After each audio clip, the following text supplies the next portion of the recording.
Good evening, ladies and gentlemen. Thank you for coming. On behalf of the rector of WU, Wirtschaftsuniversität Wien, I have the honor to welcome all of you to today's edition of WU Matters, WU Talks, titled The Cost of Destroying the Death Star, organized by the Department of Finance, Accounting and Statistics, and more precisely by the Institute for Statistics and Mathematics. My name is Stefan Pichler. I'm Professor of Banking and Finance at WU. So I will be the master of ceremony for today, and I will guide you through this interesting, challenging, and hopefully entertaining evening. And we are expecting really an extraordinary keynote lecture and a group of outstanding panelists. And we are expecting a series of gags and fascinating illusions related to Captain Kirk and Mr. Spock. This was just the first check if anybody's listening. And for those who did not yet realize it, everything is related to Star Wars. So I will guide you through this evening, or better, through this evening I will guide. So you might wonder why a professor of non-intergalactic banking and finance has been selected to host an event on mathematics and Star Wars. And the reason is very simple, and it's a true story. No fake news, it's a true story. It's about the magic of numbers, in particular the magic of birth dates. More precisely, the magic of the birth dates of my kids. So my daughter, who should be here somewhere, has her birthday on the 8th of January, which is today. And my son, who should also be here somewhere, has his birthday on May the 4th.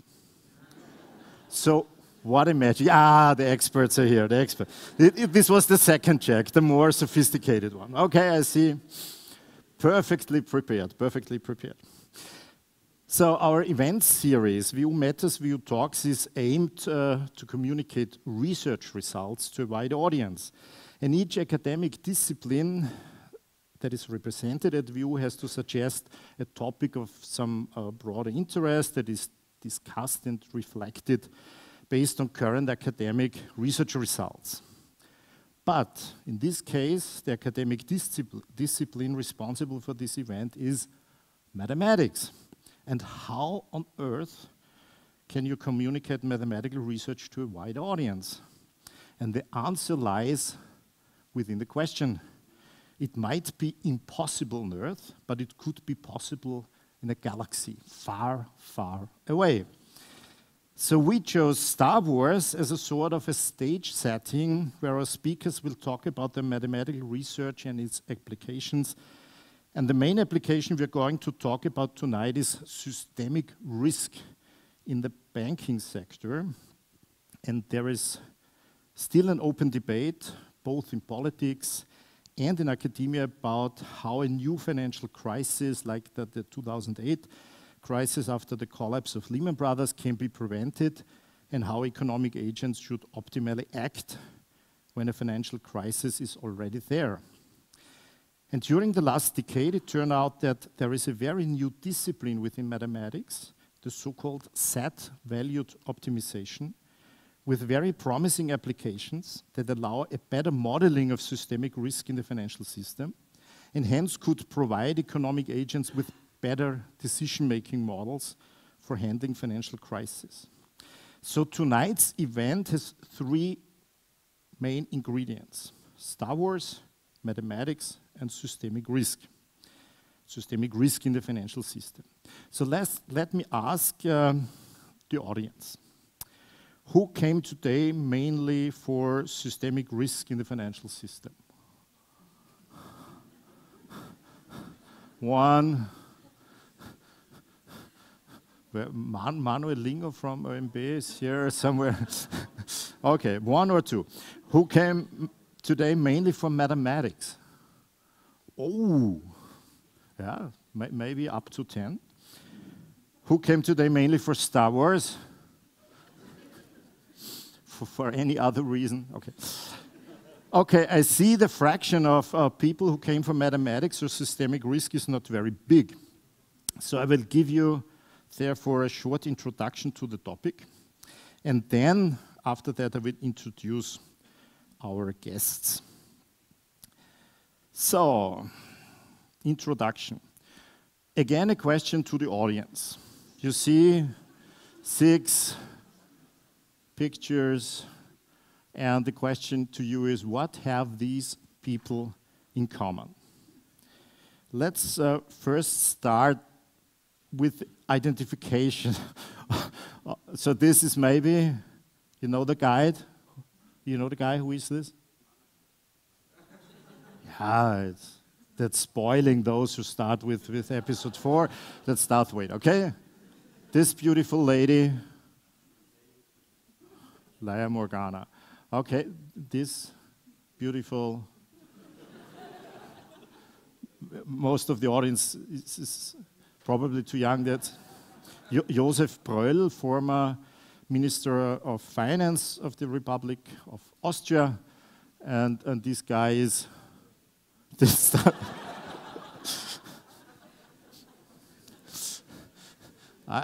My guess was Snoke. No, that's Jörg Haider, the former provincial governor of the province of Carinthia, who had roughly 20 billion guarantees on Hypo Alpe Adria banking bonds, which caused a big disaster in the financial crisis in Austria. Do you know this guy? That's Henry Paulson, yeah, former Secretary of the Treasury of Minister of Finance in the United States. And on the dark side of the force is Dick Falt, former chairman of Lehman Brothers. So what have these people in common? It's about some hard decisions. So all these pairs of people faced a very hard decision-making process. The first pair was the Lehman Brothers case. So Lehman defaulted in 2008, and the government, and in particular Henry Paulson, had to decide whether to bail out Lehman, to pay 10, 20, 30, 50 billions of dollars to have a bailout, or to let them go to bankruptcy, with what actually happened. So the second hard decision was the Hypo Alpe Adria case here in Austria. Again, a bank defaulted, and there was a big debate in Austria whether there should be a bailout of the bank or a bankruptcy. The decision in Austria was different, so the Austrian government decided eventually to bail out the banking group, or to take over the banking group. Yeah, and here we have a similar hard decision-making process. In episode 4, Princess Leia had to decide whether to destroy the Death Star, so the super weapon of the Galactic Empire, or not to destroy it. And to give some structure to this decision-making process, it's always a trade-off you're facing in a crisis. So you have the costs of a crisis. So this is the no bailout case. So if you do not bail out the bank, let it go to insolvency, then you will have a recession in the economy. In the case of Lehman, there are estimates by the Federal Bank of San Francisco that Lehman costed, after all, minus 2% GDP over a period of 10 years, which is a lot. In the Hypo case in Austria, that's a hypothetical number because Hypo had been bailed out, but 18 billion in guarantees by the provincial governments, and the fear of a spillover to other banks and also to other European countries. On the other hand, you have the costs of safety, the bailout costs. That's clearly always a big capital injection by taxpayers' money. In the case of Lehman, there was an estimate of 10 billion for immediate action, and more importantly, fear of a chain reaction causing by wrong incentive. So if the government pays 10 billion to rescue Lehman, there was a big fear that other banks will also show up for taxpayers' money. And for the Hypo case, we have a rough estimate of up to 9 billion of takeover costs, and of course also important increased debt costs for the government because of the banking crisis here in Austria, of the Hypo crisis. The interest rate the Austrian government had to pay increased by a remarkable amount.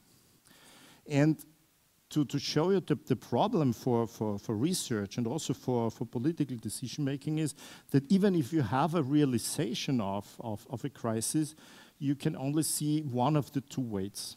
Yeah? In the case of Lehman, we see the costs of the recession, the costs of the crisis, but the alternative, yeah, the costs of the bailout have never been realized. It's just a rough estimate. Yeah, and vice versa, the Hypo case, we know the costs of the bailout, but we have a rough estimate only for the costs of the no bailout case. So what happened after these crisis events? So there was a lot of effort undertaken by governments, by regulators, by supervisory authorities to improve the risk management or the risk prevention systems. And the most important measure that has been undertaken was a significant increase of minimum capital requirements for banks. There are many, many other activities, but this is the important or the crucial action. So the increased equity is used as a risk buffer, and we have, of course, increased costs of equity. So in essence, loans are now more expensive and are in reduced supply, so there is a big cost of safety. So the increased safety in the international banking system comes at a cost, and the costs of safety are somehow known. The fundamental problem regulators are facing is that the costs of potential crises are not known. They're unknown, and even if a crisis occurs, yeah, let's say Deutsche Bank defaults tomorrow, the future costs of such a crisis event is not known now. And the main reason is the so-called systemic risk. Spillover effects. A crisis in one particular bank may very likely affect the financial health of other banks, or the so-called contagion effect. And I will illustrate this by a very simple graph. You have a graph with 4 different banking systems. So the first banking system consists of 4 banks, and all the banks are connected with each other. They're doing business with each other. And if you assume that, let's say, Bank 1 defaults, is an insolvency in Bank 1, then all the other banks, because there are connections in between, might be affected by the default of Bank 1. In the second case, in this orange banking system, the default of Bank 1 will only directly affect Bank 2 and Bank 3, and Bank 4 is somehow safer because it's only indirectly affected via the Bank 3 or Bank 2. This is a so-called star structure where you have just one bank which is connected with all the others.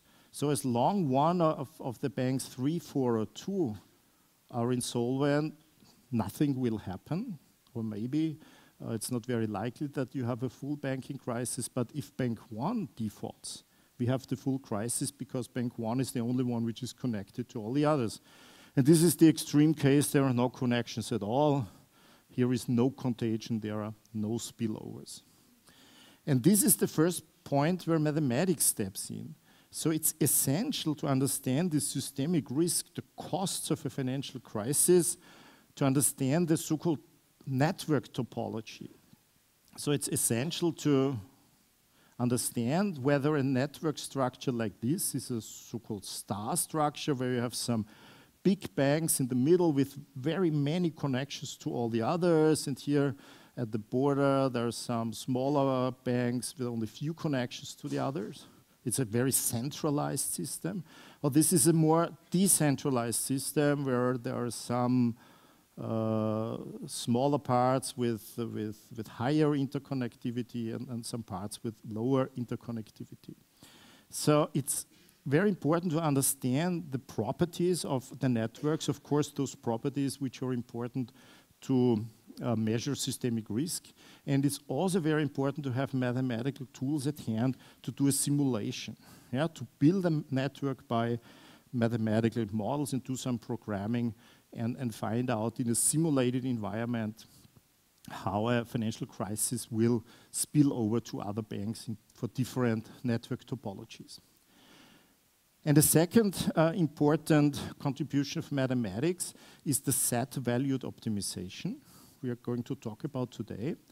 And set-valued optimization, here's just a formula stolen from one of Birgit Rudloff's papers. It's very simple. It uses a set of acceptable risk buffers. So the basic idea is that in the current regulatory environment, we have more or less one rule that applies for all the banks. There is a minimum capital requirement of 8% or 15% of something, so all the banks are more or less treated the same. Of course, there are exceptions, so bigger and more important banks have to fulfill higher capital requirements, but it's very a very heuristic approach. And here you can use for each individual bank a different capital requirement, depending, of course, on the riskiness of the bank and also on how the bank is connected to all the other banks. So how important is a bank for a network? So if a bank is unimportant somewhere in a corner of a country connected only to few banks, the default of the bank is not so important. If it's a very important bank that's somewhere here in the middle, then it causes bigger systemic risk. So it's possible to use the set-valued optimization to identify this set of acceptable risk buffers and also to find, if you want, a set of optimal risk buffers. So given us a desired level of safety in a banking system, what is the regulatory environment that minimizes the costs of safety? That's a very important mathematical tool. And what we are going to talk about, and the keynote lecture of today is also about this question, is there is a big challenge for empirical research. So all this network data, so these connections between the banks, the claims and liabilities between the individual banks are not publicly available. There's no publicly available data on how many euros Erste Bank has lent to Raiffeisen or the other way around. That's private data, and only central banks have knowledge about that. And even central banks only have partial knowledge because many trades and many transactions take place in some Caribbean islands and environments where not even the central banks may have full information. And to overcome this problem for research in systemic risk in a banking system, there are three possible solutions. And for each of the possible solutions, we have a representative here today on our panel for the panel discussion. So the first possible solution is you just focus on theoretical research. So forget the empirics, just do the theory. And we have a high-ranked representative of this stream, Professor Birgit Rudloff. She's professor for mathematics at WU Wien at the Department of Finance, Accounting and Statistics. She received her Ph.D. at the University of Halle-Wittenberg, spent roughly 10 years as an assistant professor at Princeton University at the Department of Operations, Research and Financial Engineering.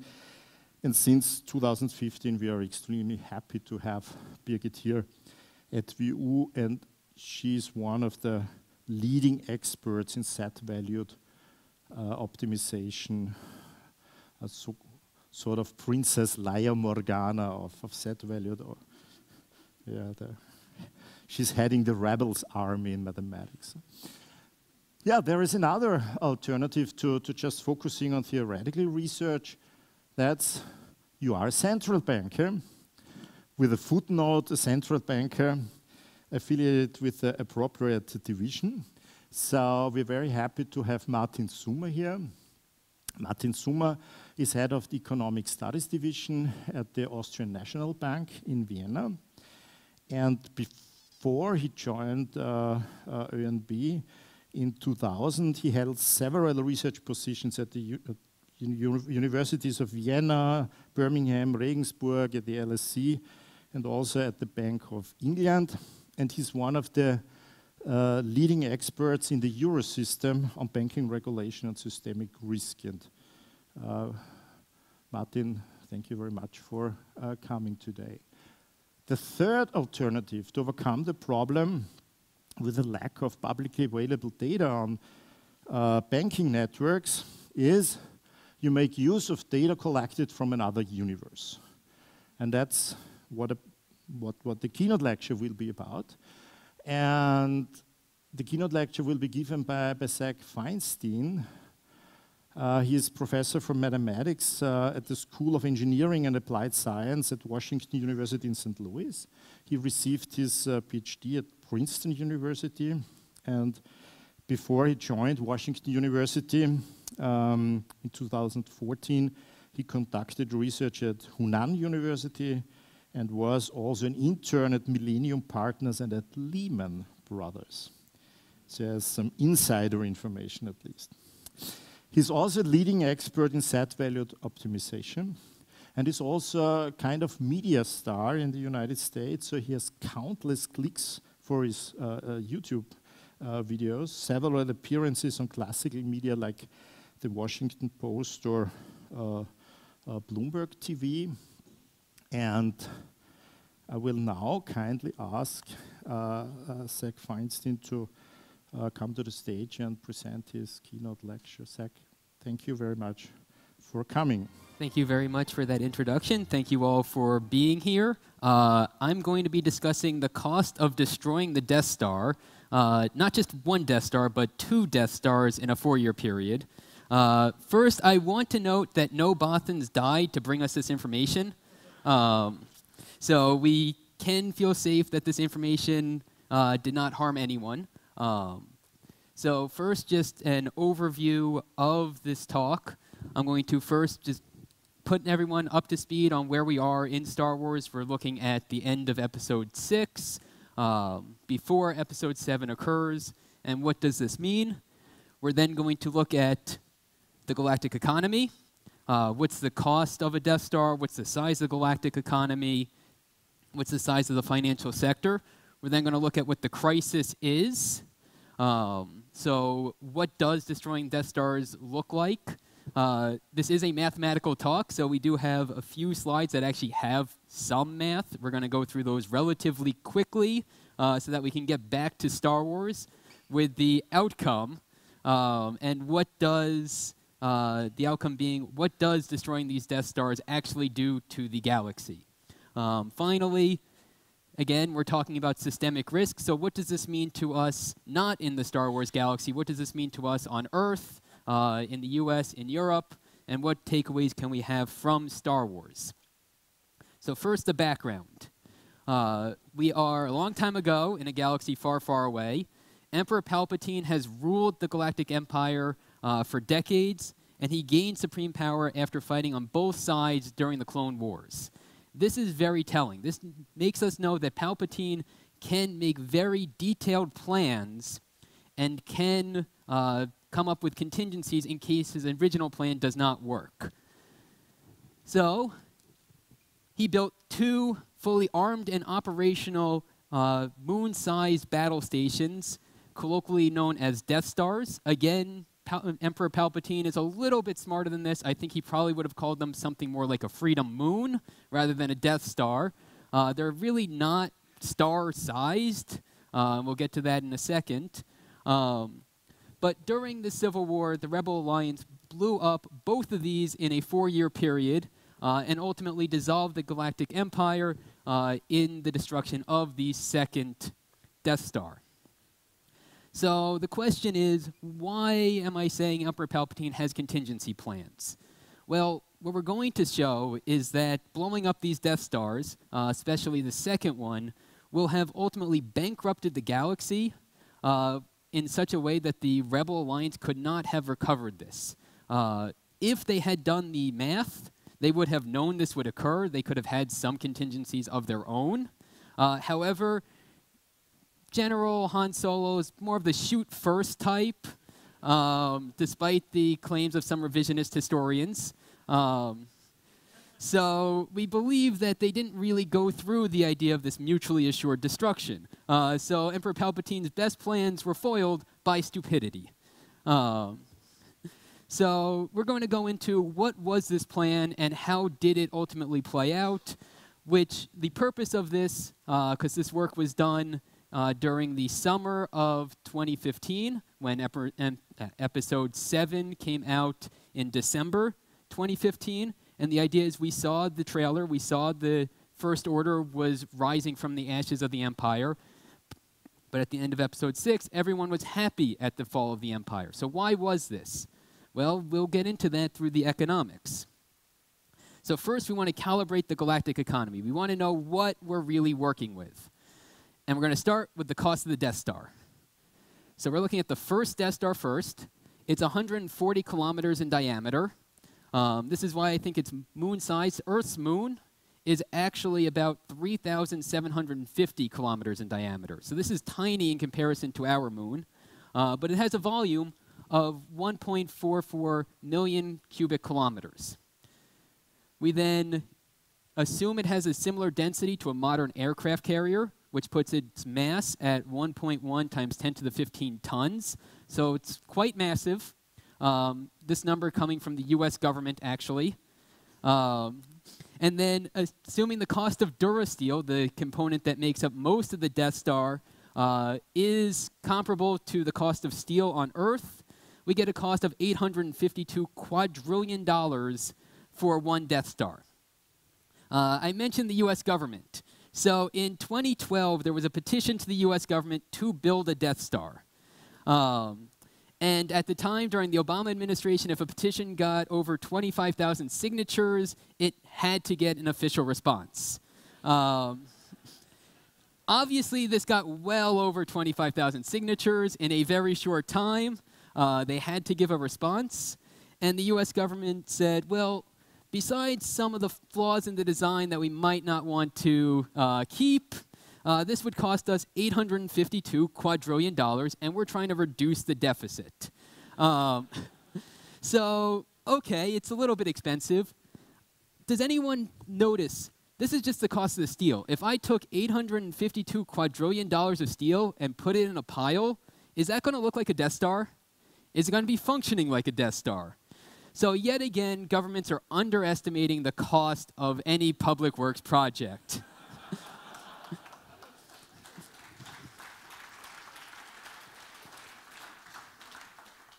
So let's now move on and see what the actual cost of this would be. And we're going to use the same ideas the US government used, which is comparing it to an aircraft carrier. So its cost for the steel was $852 quadrillion, and comparing it to the ratio of the material cost for the Death Star to be the same as an aircraft carrier, it's actually $193 quintillion. So this is significantly more expensive, orders of magnitude more expensive. Look at all those zeros. But this is one Death Star. There were two. So if we use the same formula for the second Death Star, which was not 140 kilometers in diameter, but 900 kilometers in diameter, this would cost $51.4 sextillion. That's a bit outlandish. First, they already did their research and development. They know how to build this. They built the first one. They went through all the problems that went into Rogue One. So we know how that kind of worked. So they had the knowledge of how to build it. They had the infrastructure on how to build it. They had the supply chain. So instead, we're going to consider that the steel, there's nothing you can do. Material costs are material costs. That's going to cost the same relative to the size. But the other costs are going to be comparable. So instead of being $51.4 sextillion, it's a quite affordable 419 quintillion. So we have 2 Death Stars, the first one being 193 quintillion, the second one being 419 quintillion. So these two combined, about $612 quintillion, compared to $17 billion for the USS Gerald Ford, which is the most recent aircraft carrier in the US fleet. So you can kind of see where the US government's coming from. It's a little bit expensive, but of course, the US is the fraction of one planet as opposed to the galaxy, which is made up of 1.75 million full-fledged worlds. So we want to know, well, what is the size of the galactic economy? We can't really compare it to Earth because we don't have interstellar travel. But what we can do is consider what is the gross galactic product. So the gross world product, I looked it up earlier today to check that this number is correct, and it is approximately $78 trillion in gross world product. So what Earth produces is about $78 trillion today. So if we then consider what is a large military research and development project during a massive war, we have the Manhattan Project to build the first atomic bomb. So this is now publicly available data on how much the Manhattan Project took, and it cost about 0.21% of GDP per year during the time during World War II, 1942 through actually 1946, based on how the financing worked. But the first Death Star took 20 years to construct. So if we assume, again, this 0.21% of GDP per year on average, that tells us over the 20 years that this Death Star was created, the gross galactic product was $92 sextillion. That makes a Death Star seem a little bit more affordable. We can then put this down into what it is per year. So if we consider just what this is on average, it's $4.6 sextillion per year in gross galactic product on average. If this is growing at 2% rate, at the time of the Battle of Endor in 4 ABY, we would have $6.09 sextillion per year in gross galactic product, which again makes these Death Stars a little bit more affordable than they would be for us currently. Just to do some sort of a smell check, do these numbers make sense? So on Earth, the total economy is $78 trillion. In the galaxy, it's about 4.6 sextillion. Dividing by the number of worlds, as I said, 1.75 million worlds in the Star Wars Galactic Empire, compared to the economy per world on Earth, which is just one world, we're comparing 78 trillion to 2.6 quadrillion. So it is much higher, but still not great. What we can notice is these 1.75 million worlds, some of them are going to be more like Hoth. They're kind of a snowball planet. They're not quite as economically developed as some of the other planets like Coruscant. Then we consider the economy per capita on Earth. That's about $16,100 per capita. In the Star Wars galaxy with 100 quadrillion beings, this is about 46,000. To put that in perspective, that is just around the GDP per capita of Austria. So why does that make any sense? That seems a little bit wrong, that this galaxy with interstellar travel has the same GDP as where we currently are per person. But you have to remember, Star Wars, you have Luke is a moisture farmer. They're probably not bringing in all that much money. You had Anakin started the movies, started the prequel trilogy as a slave. So when you're considering these people as part of the population, this is going to be drastically reducing the economy per capita. So though you have some that are very well off, you also have extreme inequality. On top of that, during the 25 millennia of the Republic, when the Jedi were mainly in charge, who are these warrior monks, if you will, there is not much technological advancement. We really have very little advancement in technology during that time. We saw more technology advancement during the Galactic Empire than during the entirety of the Republic. So we can compare that to what happened before the Industrial Revolution on Earth. And during that time, GDP per capita stayed relatively stable from the end of the Roman Empire until the Industrial Revolution. So we do have this notion that they could have reached a certain level of wealth and then stagnated. So this explains what could be happening, why these numbers work out the way they do. But we're looking at financial systemic risk. We don't just want the size of the galactic economy, we also want the size of the banking sector. So we're going to start with the intergalactic banking clan. This is known to be too big to fail. At the end of the Clone Wars, it was nationalized to keep it from failing because it had lent to both the Separatists and to the Republic. So based on the Separatists failing and therefore not paying off their debts, the intergalactic banking clan would fail. This is a problem because it also provides the backing for the galactic credit. They are the backing for the currency for most of the galaxy. So what would happen if they failed is that the currency would collapse.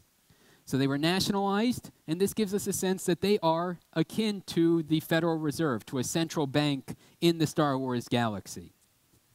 But they're not the only bank. As I said, there's the size of them. So comparing it to the Federal Reserve, and this is after years of war and depression, we're going to compare its size to the Federal Reserve after World War II. And if we could look this up, and the Federal Reserve after World War II had assets about 20% of US GDP, which means that we have the intergalactic banking clan with assets worth about 20% of the gross galactic product, otherwise written as $1.22 sextillion. So they're kind of wealthy, I guess. But how many other big banks are there? There's not just the intergalactic banking clan. There's 1.75 million worlds, and for simplicity, we're going to assume that 1 every 100 of those worlds has a systemically important bank, has a big bank. These are your Lehman Brothers, your Goldman Sachs, your JP Morgans. So that gives us 17,500 systemically important banks, and we're going to assume that no other banks are systemically important, but not all banks are the same size. JP Morgan is bigger than Goldman Sachs is. So we're going to assume 1 out of every 100 of these big banks is so-called massively sized. So we have 175 massive banks that are larger than the big banks. That gives us a total of 17,501 banks to consider, where each one of them holds approximately 20% of the gross galactic product in assets. So the intergalactic banking clan by itself holds 20%. The 175 massive banks collectively hold 20%. And the 17,325 remaining big banks also hold about 20% of the gross galactic product. In comparison to US and Europe, this is smaller financial sector than you would find in comparison to the world in general. It is larger. This relatively makes sense because the financial sector in Star Wars is not the biggest sector. They have much more trade, smuggling, etc. than we have on Earth. This picture here is showing the connections between the banks. So wherever you have a dot, you have a connection. The greener the dot, the larger the connection. Red is small, green is big. So you see kind of on the central line, there's a lot of connections. These are roughly the idea of if you're closer geographically, you're more likely to be connected. And this is 17,501 banks in each direction. So this corresponds to those networks that were shown earlier. If I tried to plot this with 17,501 nodes, it would just be a blob.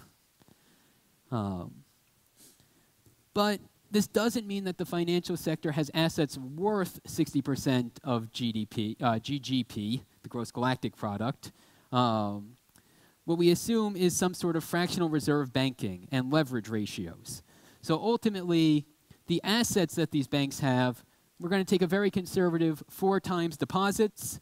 So they're not really holding on to all of their deposits. They're lending them out again, and they're making returns on their deposits. So just because they in total hold 60% of the Gross Galactic Product doesn't mean that they physically hold 60% of the Gross Galactic Product.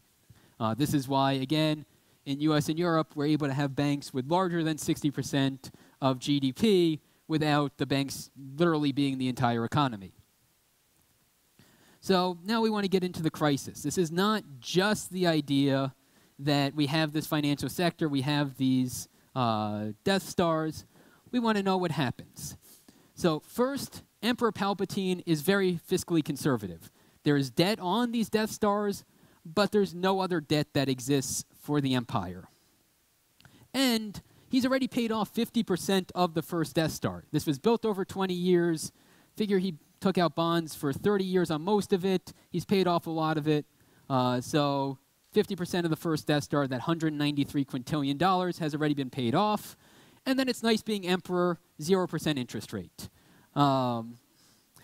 It's nice. So ultimately, when they destroy these 2 Death Stars, there would be a default on $515.5 quintillion due to just the due to the Death Stars not being paid off. Again, this is assuming that the rebels would not pay them off, considering they worked so hard to destroy them. But that's not the only part of the crisis. This is also, if you're part of the elite, if you're part of the status quo, a successful terrorist attack. So we can look at how markets around, or really in the US, but how markets respond to terrorist attacks. So in the week following 9/11, the Dow Jones dropped 14.2%. And then in 2013, there was a hack on the Associated Press's Twitter account that took 4 minutes to correct, where they said that there was an attack on the White House and Obama had been rushed to the hospital. In that 4-minute window, the market had already dropped 1% and was speeding up its drop before it was corrected and rebounded. So ultimately, we can think about this as this was if you're part of the status quo, this was a successful terrorist attack. You took out the Emperor, you took out Darth Vader, you took out the entirety of the leadership. So we're going to assume that roughly the market drops 20% on average. So we're going to take a bunch of simulations, but on average, it's a 20% drop in the market. We can see this is 1987. The Dow dropped more than 20% at that time. So this is not outlandish, but it is a very large drop. One of my favorite things that I found while doing this research, there's actually deregulated banks.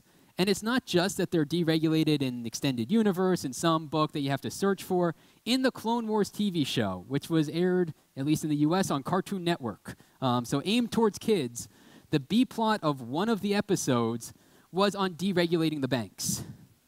So this is canon that the banks are deregulated. So we know this, which means that when the banks fail, they're going to really take down everything. There's going to be no stopgap to help the people. So if a bank has a shortfall, all the deposits with that bank are lost. This is what the US looked like before FDIC, before the Great Depression.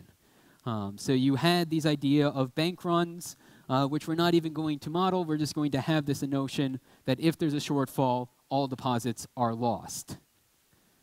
So now we have the math. So we have N banks So the mathematical model, there are n banks, in this case 17,501. These banks have obligations to each other. Bank I owes Bank J some amount of money. Bank I owes in total the summation of what it owes to all the different banks. And we can come up with the fraction that they owe. So the idea here, as expressed earlier, if, for instance, Bank 1 were to fail, it can spread to Bank 2, causing it to fail, spreads down to Bank 5, and then ultimately back to Bank 1. So through this contagion effect, Bank 1's failure can ultimately cause its own self to fail by more, which can then cause further impacts to Bank 4, 6, 3, etc. So this is kind of the notion that we're going to use, and ultimately we find how much each bank is actually paying by saying it's the minimum of what it owes. Certainly you'd never pay more than you owe, and what it has. You can't pay more than you physically have in your pocket. So each bank is paying the minimum of what it owes and what it has, and this is ultimately the mathematical model that we're using. Great, that's the math. Back to Star Wars. So if we recall from a few slides ago, we had a default on $515.5 quintillion. We had the market drop 20% on average, and we had deregulated banks without deposit insurance. So what is this going to do to the galactic economy? So I ran some simulations. I considered if we did have deposit insurance, this kind of maroon color, and if we didn't have deposit insurance, which is this blue color. So first, if we consider deposit insurance, looks decent. You have about a 45% chance that there's not that huge a crisis. It's kind of contained. But then you kind of have this long tail.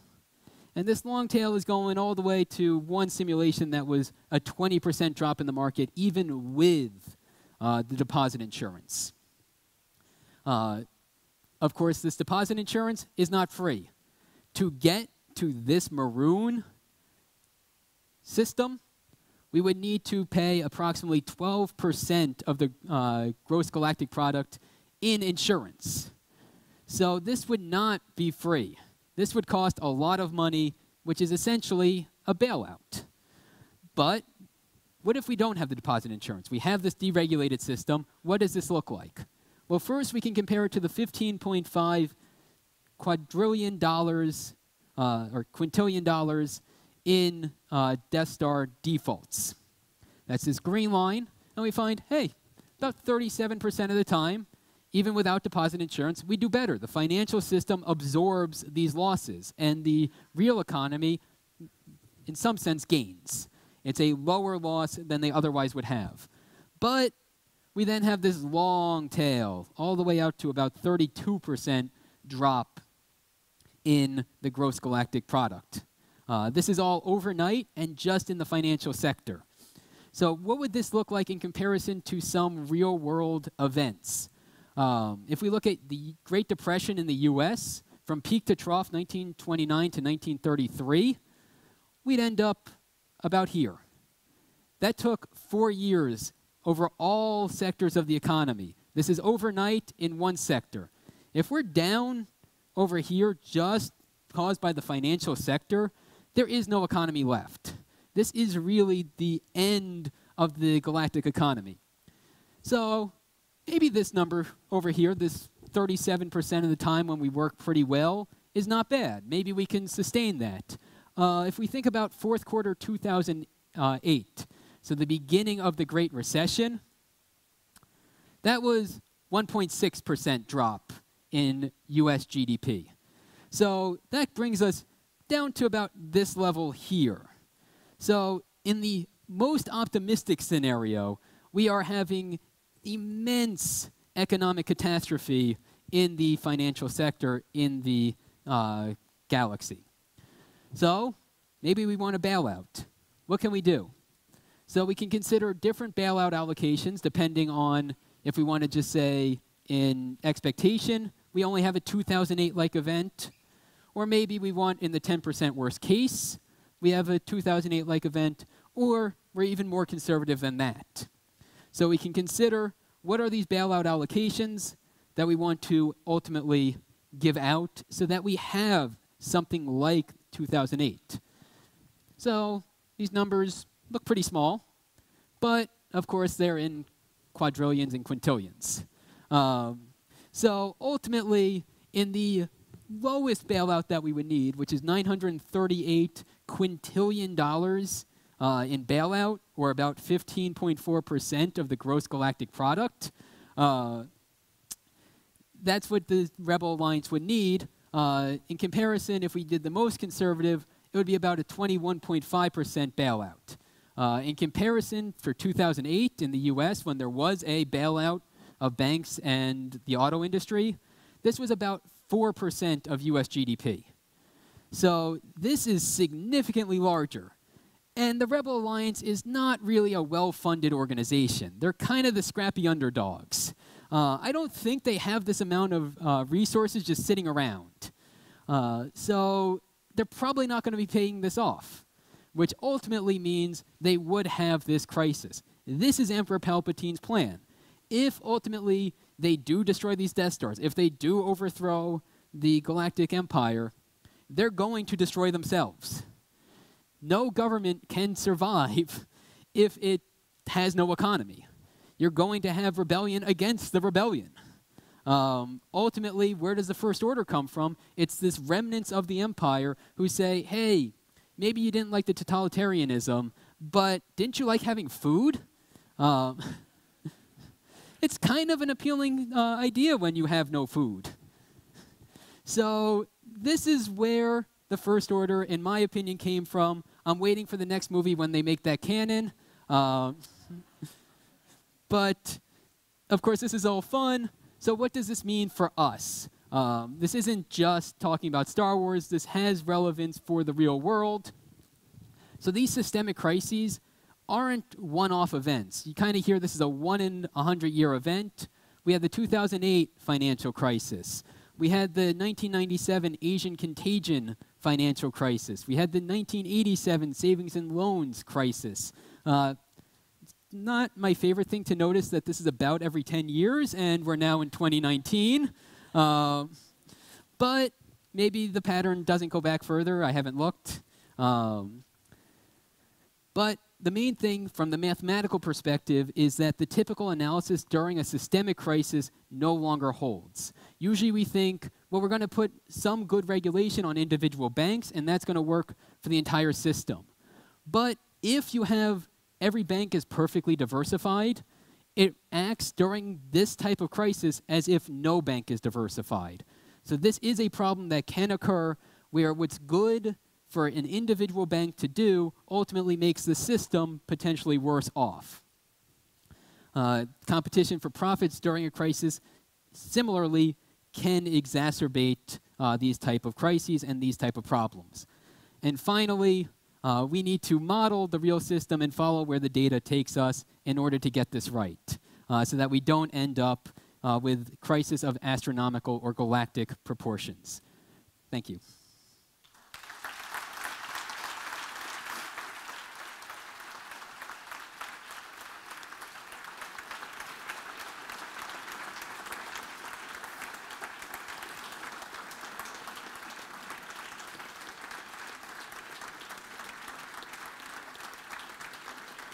Yeah.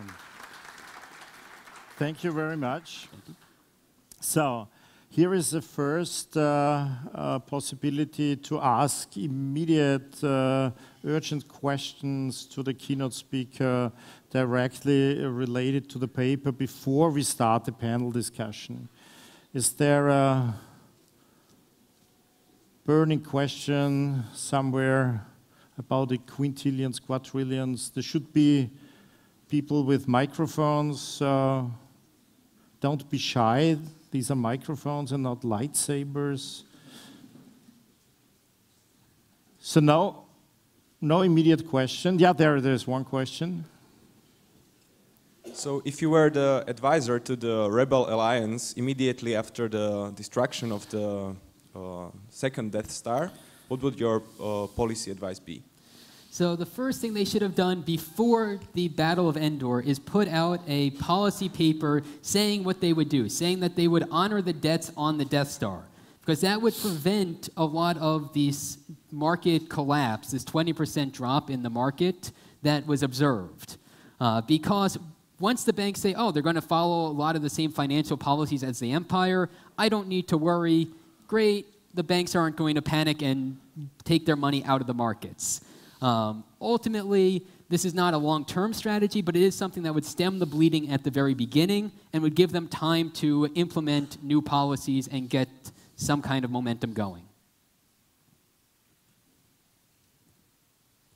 Okay, if there are no further immediate questions, then I suggest to proceeding to our panel discussion. So, Zach, if I may kindly ask you to take a seat. And then please welcome our other panel discussants. First, Professor Birgit Rudloff from WU Vienna.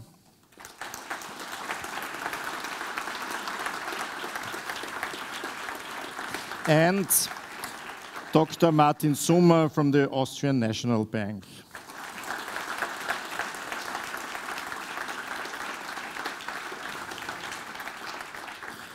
Yeah, let me first start to ask some questions related still to Star Wars. So Zach, why did you select Star Wars? Why not other popular movies like Lord of the Rings or Dune or Independence Day? Why Star Wars? So I grew up on Star Wars. This might shock you, but I did grow up on Star Wars. I am a very large nerd. So I really, when the trailer for Episode 7 came out, I had to figure out, where does this make sense? Why was everyone celebrating at the end of Episode 6, and then 30 years later, there's the First Order, there is the Empire that came back? To answer the second question, why not Lord of the Rings? That's really an agricultural society. There is not much of an economy going on. So we could consider there are these rings, they're rings of power, they're very costly, but ultimately they're thrown in a volcano and they're not much use. So I do consider other fictional universes. I've considered Harry Potter, Marvel. I'm really just a huge nerd. Okay. So I invested some hours at least just for preparing a short moderation. But how many hours did you invest in doing your research? So I'm 31 years old, so about 31 years. Okay, and last question. So what was the initial point to start dealing with Star Wars? So when did the Force awaken? So this really started when I was in high school. I would have conversations at lunch with friends about what the Galactic Empire was like, what the economy of it was like. So for instance, Luke being a moisture farmer in a galaxy with interstellar travel. This doesn't make sense. Why is there no irrigation system on Tatooine? This would have avoided Luke joining the rebellion, would have saved the Empire, and especially this is on a world that was Darth Vader's home planet. Are you saying that there was really no pork barrel spending going on, no corruption going on to help the family that he actually did like in Episode 2? And then eventually, after I got my Ph.D., I realized I'm actually credentialed enough to write this paper, and I get to speak about it at places like this. Okay, perfect. So, Martin, I did the math, yeah? And you were 18 years old when the third part of the Star Wars trilogy, The Return of the Jedi, appeared in Austrian cinemas. Honestly, did you watch the movie then? No, I didn't, Stefan. I mean, when you introduced me, you said that I am one of the most renowned experts on systemic risk in the Eurosystem. That's very honorable, and it's almost certainly wrong. But what is true is I belong to the 5 people in the Eurosystem who do not know Star Wars, I'm afraid. Also, I found Zach's perspective very intriguing. I should get to know it better. So diversity, as you can see, is a very important value for WU. So Birgit, you are a professor for mathematics at the University of Economics and Business, so sort of alien type. And I guess that there are not many students, and maybe not even many faculty members you can talk to about your latest research ideas. Do you feel sometimes like the Last Jedi? Let me start the answer with a quote. The rebellion is reborn today, the war is just beginning, and I will not be the last Jedi. What I mean with this is that, I worked in a group of 5 rebels in mathematics. Around 10 to 15 years ago, we started to work on a very new area of mathematics with a very different point of view, how to tackle a problem. And at that time, we were really 5 young people, Ph.D. students, postdocs, so none of us was a professor. And that really felt like being, like a rebels, to work on something from a very different point of view. And it took a while to, get recognized by the community, to get papers published. But by now, I mean, we are kind of spread over the galaxy, which is like Italy, Germany, and Austria. And I was in the US for 9 years. And well, at that time, we started to train somehow the 2nd and 3rd generation of Jedi apprentices. So Zach was one of those. So he was my PhD student at Princeton. And now at WU, I also have a research group. I have some of them I see in the audience here. And it's nice to see the Force awakening and that the rebellion is growing, and that there's actually a network of people working on set optimization, which is getting larger and larger. So I don't feel like the Last Jedi. I feel like it's a starting of something new. Like the first one. Yeah. Zach, a last question related to Star Wars, but with a more academic background. So you sort of set up a mathematical model with economic meaning. So it's always good to have an environment to test the prediction of the model. And given that in episode 7, the Starkiller base is destroyed by the resistant forces, this gives us the opportunity to have a sort of out-of-sample validation of the model. How does your model perform in this out-of-sample validation? Yeah, so if we think about the cost of the Starkiller base, first it's 660 kilometers in diameter, so it's about 5.5 times the size of the original Death Star. So if we just take that and blow up the size of the Death Star, it would be over $26 trillion. But that's not really what the Starkiller base was. It's built from a planet. It's not its own space station. So we have to consider they only actually had to dig out the equatorial trench, which then, considering the volume of that compared to the volume of the Death Star, it would only cost about $360 quintillion, still more expensive, sizably more expensive than the first Death Star, but getting a little bit more reasonable. But then you have to consider it's a more powerful superweapon. So maybe this weapon costs more, but it's using its energy source from the nearest star. It's a star killer, if you will. So that's reducing the cost, as well as the fact that this planet has a density that is 13 times that of steel. We actually can tell what the density of the planet is by its diameter, as well as the gravity that the characters have when they're standing on it. So we get the density. We figure that this allows us to know that it's able to hold the dark energy that powers the Starkiller base. So still around $360 quintillion. But there's one last point, and that is most of the cost of a space station, of a rocket, is on the life support. If this planet is able to support life natively, so if it already has a breathable atmosphere, then it would actually only cost about 2.8% of that $360 quintillion. And again, we can run the atmospheric physics equations on this, and it is able to support this exact atmosphere, hydrogen, or nitrogen, oxygen, water vapor. So we are able to find that it holds this atmosphere, which means the life support is free. So I believe that the First Order actually learned the lessons of the Empire and picked a planet perfectly designed exactly for a superweapon. So I'm afraid that we will not have a future out-of-sample tests because you will be most likely engaged by Lucasfilms for the plot writing of the episodes 10 to 12. So that's good for the movies, but bad for academic research. Yeah, let's talk a little bit about mathematics. So Martin, how important, in your point of view, is mathematics for solving real-world problems related to banking regulation and financial stability? I would say it is of fundamental importance, which is almost... We paid him for saying that. No. I mean, look, when you are in financial markets, you are dealing with prices and quantities and interest rates and probabilities. How on earth could you deal with that without math? I mean, that's a fundamental key area of applied mathematics.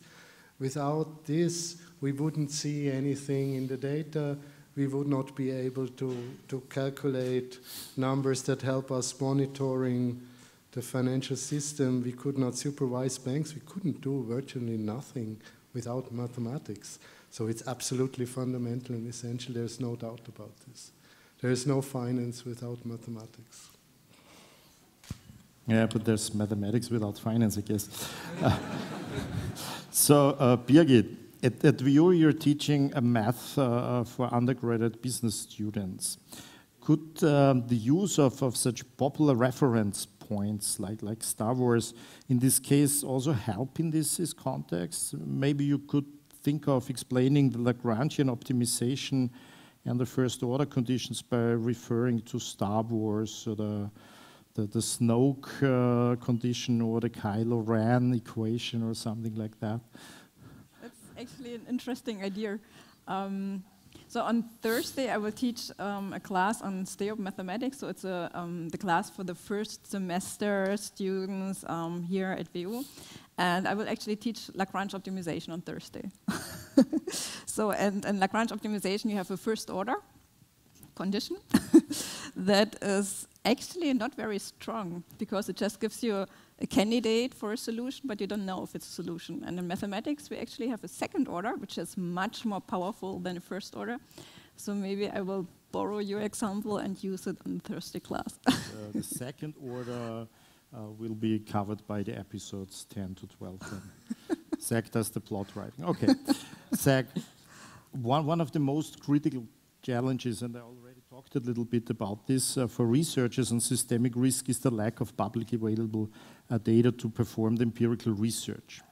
Yeah, and do you think that there is any new hope that, for instance, new approaches like big data or predictive analytics may fill this gap for empirical research, or any hope that central bankers will change their mind and release their data?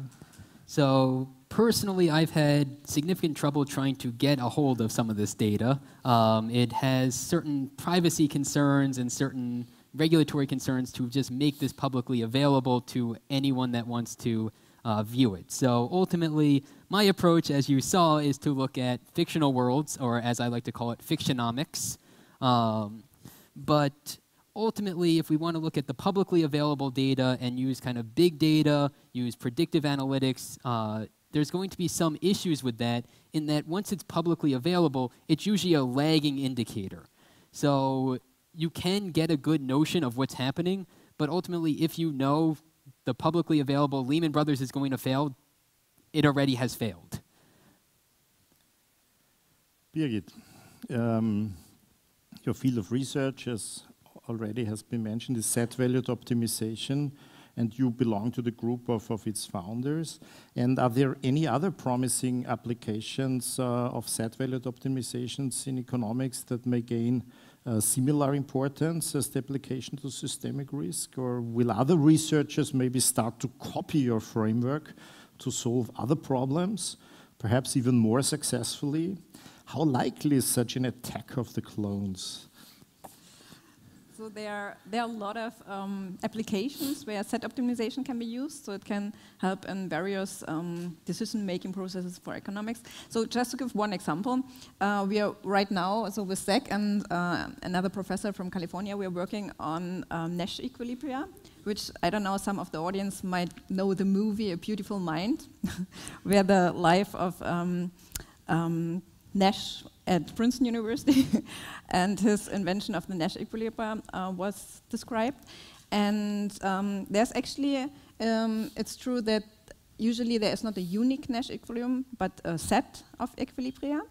And we are at the moment working on using this set-valued optimization to compute the set of solutions. And when you consider, let's say, a dynamic game, so you're looking basically for a strategy how to behave optimally at each point in time. So it's a dynamic optimization problem. And we're trying to basically calculate the set of solutions by a backward recursion, which is called a Bellman principle, which existed for, I think, 70 years already when you have an objective function that is one-dimensional. But here we have to deal with a set-valued function, right? Because in each point in time you have a set of Nash equilibriums. And we figured out there is something like a Bellman principle for sets also, so where the whole sets recurs backwards in time. And so we are using these new methods basically to compute those. So to all math students or financial math students here in this lecture hall, go to the classes on set-valued optimization. It will pay off in the future. Yeah, let's talk a little bit about systemic risk. So Martin, in your early research, you focused on contagion of financial distress through interconnected financial networks. And now you told us you're more interested in effects that amplify the financial distress, so effects to be modeled, let's say, by psychological or emotional factors rather than standard economic models. Is there a phantom menace that our current risk management models are not sufficient? Well, you know, models are never sufficient because they are what they are models. And systemic risk, observing risk at the level of at the system, something you would never be able to realize at the level of individual institution, is something inherently difficult and hard, and we certainly need to make much more progress on this. And Zach's work and Birgit's work and other work done in this direction will certainly help us to do so. And we are certainly not there to have a full understanding of systemic risk. So just to give you two examples where I think we need make much more progress. So one angle of systemic risk that Zach was talking about is if you are entangled in a network of debts, so where your assets are promises of somebody else and the whole system is a big network of promises, you better understand the system, how it hangs together. Because this will ultimately determine what's happening on the system level, that's quite clear. It's not independent whether this is a star network or you showed many nice stylized examples. But then there is another thing in it which is also not well understood and which we experienced very forcefully in the last financial crisis, I believe. Because these promises have a value in euros, in dollars. They have prices. But where do these prices come from? Of course, they come from how the participants in the system value certain assets, what they do, how they behave. And these attitudes are going to change, reinforce each other, and they have to be understood as well. So if you think of this complicated network that Zach showed, you see both. So if there is an institution that has only 2% equity in its balance sheet, it's very easy to imagine that soon you will suspect this institution to be in trouble because a very tiny drop in the value of its assets will bring it into trouble. But there is another thing in it. If it's only 2% capital in the balance sheet, if there is a loss of only $1, this bank will have to sell $50 in asset to make up for this loss. And this will have an impact on the price of all the other assets in the system, and this is the amplifier effect you mentioned. So we need to understand all these aspects to understand systemic risk, and no, we are not there yet. Do you think that the financial system now is under control? will all this new regulation, this Basel III, Basel IV, there are many episodes of Basel as well, will this regulation work? Or will those Lehmans and Hypos return and take revenge? Are you afraid of a revenge of the Sith? Well, it would be quite a ridiculous statement to say this financial system is under control. And this is nobody's goal. You're a central banker, you have to say that. No. Unofficially. No. The financial system cannot be under the control of anybody, and that's good that this is not the case. But what we certainly want is that the financial system is able to fulfill its essential functions, which is allowing people to save, to allocate money through times, to get credit, and all the functions of the financial system, you know. And I think what was learned in the financial crisis was that we were really in trouble because there was too much debt in the financial system. And Zach showed very vividly in his analogies what these piles of debt mean, because debt is a promise which is unconditional. No matter how your assets perform, you have to fulfill this promise. And sometimes this brings you into trouble. So you need more capital in the system. And I think regulators have understood that it's essential to push the system a little bit more in this direction, because at the financial crisis, we were talking about numbers at very big institutions of capital, pure equity, not risk-weighted or anything, which was very low, about 2%, 3%. Now we have pushed this through a collective effort to, say, 6, 7 on average, which is perhaps still too low, unrisk-weighted. So in this sense, the efforts helped to make the system more resilient, and some lessons were learned. Whether this means that the financial crisis cannot occur again, no, it doesn't mean that. But of course, at these higher levels of capital, surely the system is more resilient for two reasons. It does not get into trouble as quickly as at the lower capitalization, and the amplifier effects that come from fire-selling pressures and things will not be that big. Whether it's enough, I don't think so. We should perhaps go still further, but you have to appreciate that, you know, when we, as a society, discuss about how we should regulate the financial system, we are not a dictatorship. So there are many interests, there is bargaining, we have to balance these, and that's good, but this makes the system slow. That's democracy. And it's good that, that we have such a process. It will not lead to quick and perfect results, but we are not planners of the financial system. We don't want to be that. But from a purely academic point of view, your point is that even the current increased capital requirements could be a bit too low in this trade-off between costs of safety and costs of crisis. You know, I'm talking in pure common sense terms. I mean, everybody, there are probably a few people here who have a business which will agree with me that 5% equity is not so much, right? It depends on your personal incentive structure. So that's the finance contribution to this talk. So, Zach, what do you think personally about the safety of the global, not the galactic, the global financial system in 2019? Are we safe, or will the empire strike back? So, as I said, we kind of have this every 10-year rotating systemic crisis. And as we start 2019, we have, at least in the US, a lot of market volatility. We have a lot of trade uncertainty. In Europe, you have Brexit, which is causing a lot of uncertainty in what's going to happen there.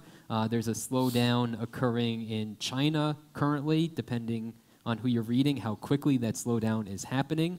So there's a lot of risks that are happening right now that people might not have foreseen a year ago. So certainly it's something to keep a watch on, and especially with that 10-year cycle at its endpoint, it's a little bit concerning. An additional question, because the research you're performing is not only about an ex-ante analysis of how to prevent a crisis is also about how to act when the crisis already occurred. Was the decision made by the US government and by Henry Paulson the right one, or we always talked about Palpatine, but what about Paulson? So the question of whether Paulson and the US government should have bailed out Lehman Brothers comes down to the question of how much you think that allowing the banks to believe that they always will be bailed out is worth. So if they bailed out Lehman Brothers, there would be this moral hazard that would be inherent to all future crises, where banks would just assume they're going to be bailed out if they act badly. So they would all go to this 2%, 5% equity structure so that they can take the profits and socialize the losses. So there is some value to causing Lehman to fail, even with this 2% lower GDP because of it, because that might avoid the next crisis, or at least help avoid the next crisis. But Martin, wasn't it the case that the decision makers probably underestimated the contagion effect? I can recall that European politicians told on TV after the collapse of Lehman, this is a purely US issue, it's there at the other side of the ocean. We in Europe will not be affected at all. Was this an underestimation of systemic risk? I think it's a fact that we know today that this was a gross underestimation. But the underestimation comes from the fact that nobody knew how to roughly quantify these amplification effects. So what happened initially is when the trouble started, after Lehman was the event, the triggering event, but then people thought, okay, the trouble is from the US mortgage market, subprime, and financial instruments built on mortgages. And then the IMF did the math and calculated the exposures and came up with some number, which was 500 billion or something. And they said, okay, that's about the size of the saving and loan crisis that you mentioned. That was contained, so we will be able to manage it. And then 1 year later, it was 1,500, and then even later it was 2,500 or more, because these amplification effects came in. And the amplification effects came because then after the Lehman event, people became nervous, and they said, I don't give you credit anymore unless you pay a much higher interest rate or you give me much, much more collateral. And then everything freezes down. And how can you survive?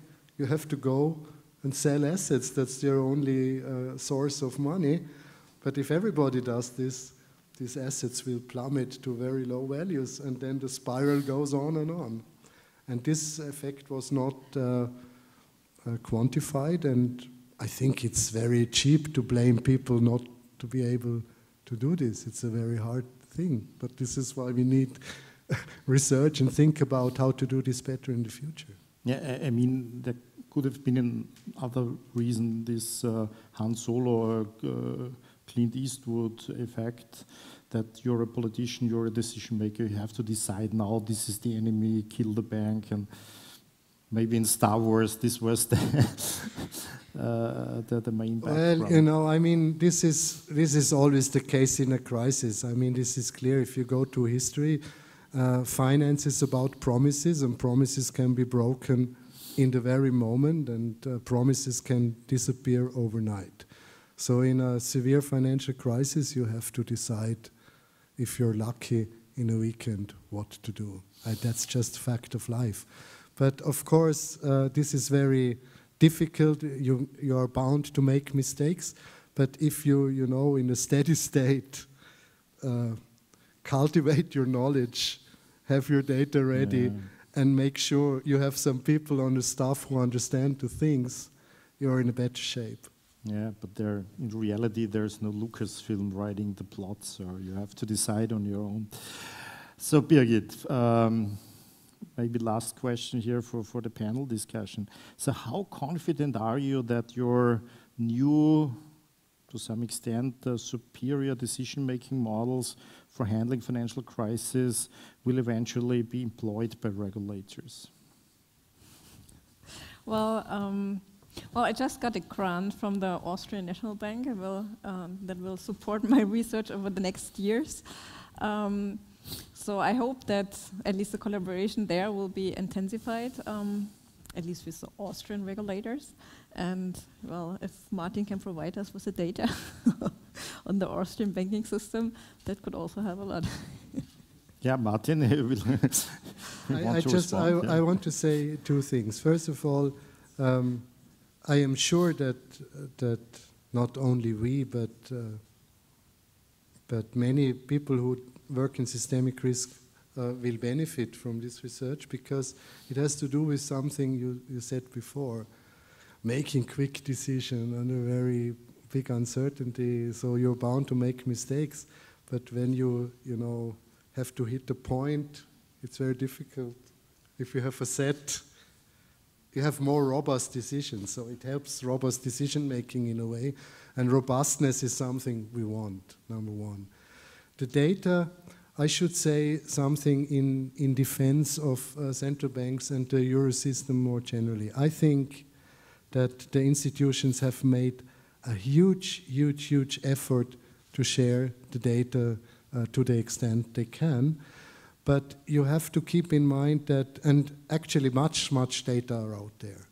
Other institutions, some institutions in the euro system like the Bundesbank have initiated huge initiatives to share data even more. They set up a data center for outside researchers to work with. But you have to understand that sharing individual data has certain confidentiality issues, and you cannot just give them away. You need an infrastructure to share them, because if I give you a big CSV file with a pile of numbers, okay, there will be some nerds who will eventually understand what's in there, but it's very inefficient. And then you have to ask and go back and forth. But I think the European Systemic Risk Board has initiated research fellowships, cooperations, and also the Austrian Central Bank certainly is open to cooperation. It will never be the case that individual bank data can just be handed out. But this does not mean that we cannot do research with them. But lots has been done in the last years. But it's a different academic question.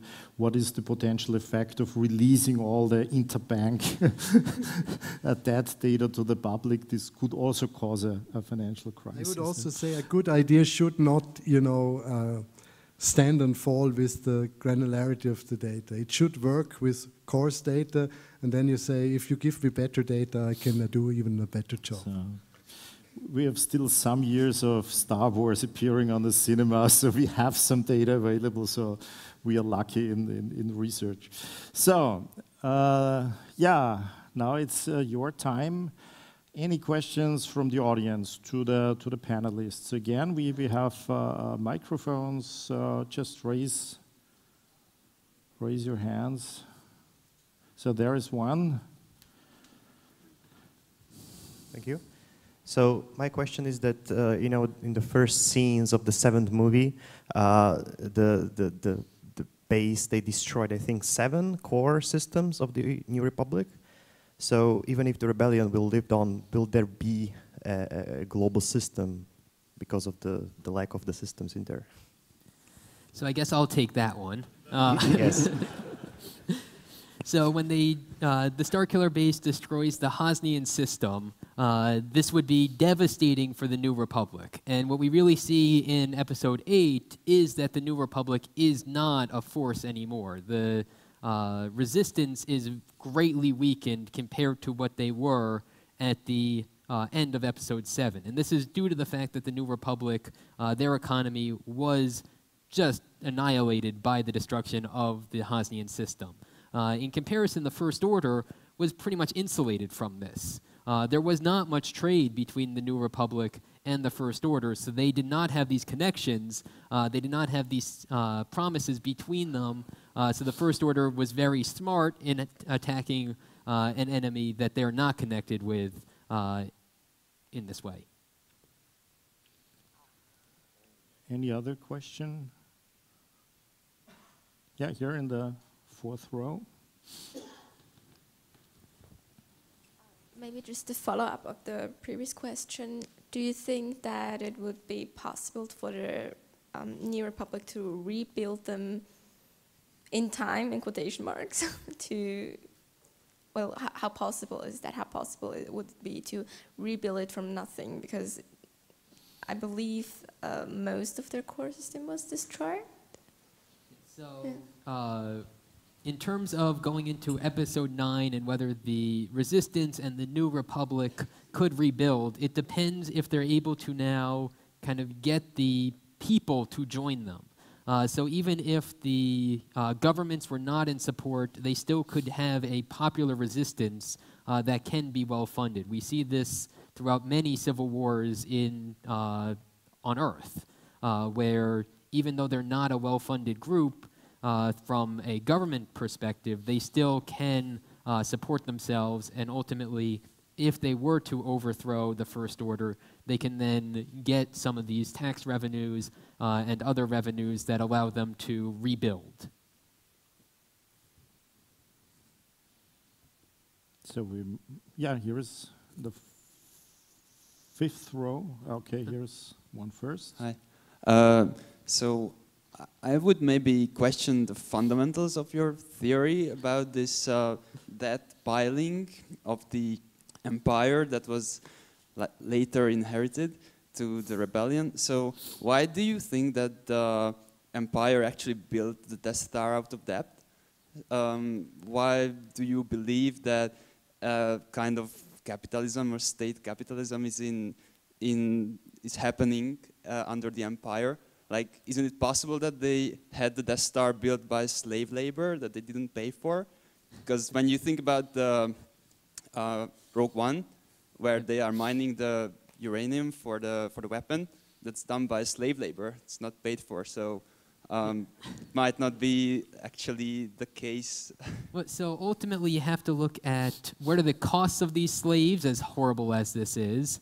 You also have to look at what's the opportunity cost for these slaves. So if you didn't enslave them to build the Death Star for you, and again, feel horrible for those that were working on building the second Death Star at the time of the Battle of Endor, we do have to consider what they otherwise would be producing. So there still would be costs associated with this. There's costs for the Empire, even if it wasn't directly on the Death Star. They need to cover these costs in some way. As to whether this is a capitalist system or some other system in the background, ultimately, I would posit that the Galactic Empire is a fascist system, which is ultimately capitalism run amok with these corporatism almost. So you have the intergalactic banking clan, which is truly a bank, but also a part of the government and has a lot of say. It's a private bank, but has a lot of say on government policy. So economic history tells us that debt financing is even cheaper than slave labor. That's the essence. Now, from the point of view of financial economics, the missing piece is that there is no financial market. So in an efficient financial market, the interest rate for the debt would have been such high that maybe another alternative of building the Death Star could have been used. But in this model, under these assumptions, I think that's feasible. So there was in the fifth row, please. What effect did only the destruction of the first Death Star had on the imperial economy? So there were 4 years between the first and the second destruction. So what happened in these 4 years? Yeah, so ultimately, I posit that there was not all that much economic impact from the first Death Star alone, because ultimately the entire empire was still stable. Darth Vader survived, Emperor Palpatine was nowhere near the first Death Star. They could ultimately afford to pay this debt, so no one worried about the default, and they could say that this was just rebel propaganda that they destroyed this Death Star. Why would we call it a Death Star? Yeah, question in the first row.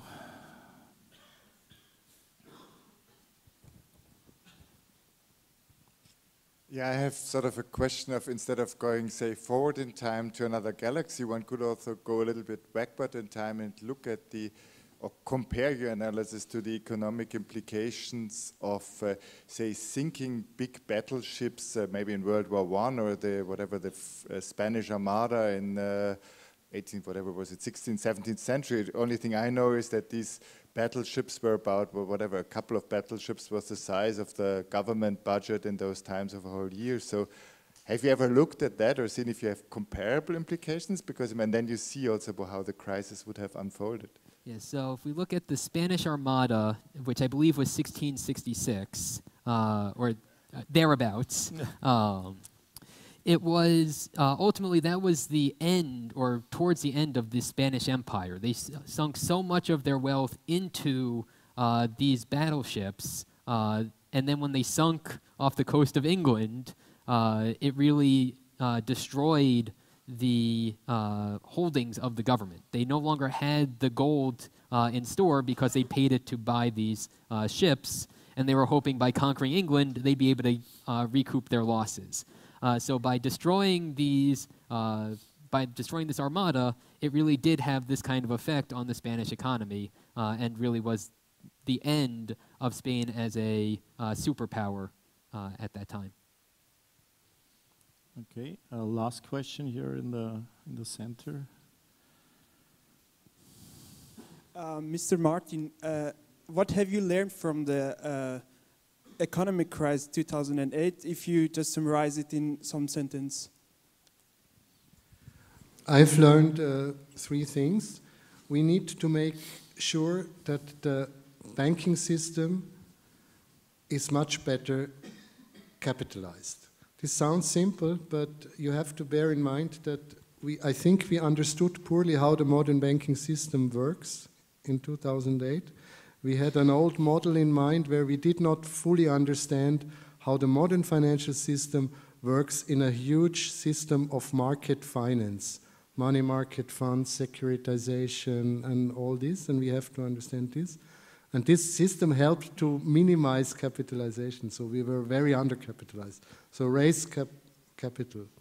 Second lesson we learned is that when a crisis comes, we must prepare that the public sector cannot be blackmailed by the financial sector, because they say either you bail us out or the world will finish. And then you can just ask how much do you need. But this must not be the case. So, and I think this went somehow into the policy discussion by reforming bank insolvency law, bail-in rules and all this.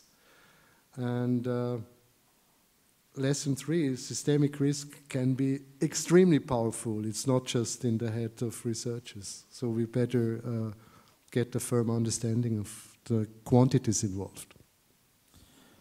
Okay, now we're at the end of this event. So thank you very much first to our keynote speaker and to our panelists. Thank you to the Star Wars fan club members who helped to do some welcome service. Thank you to the organizing team, and thank you for coming. May the Force be with you.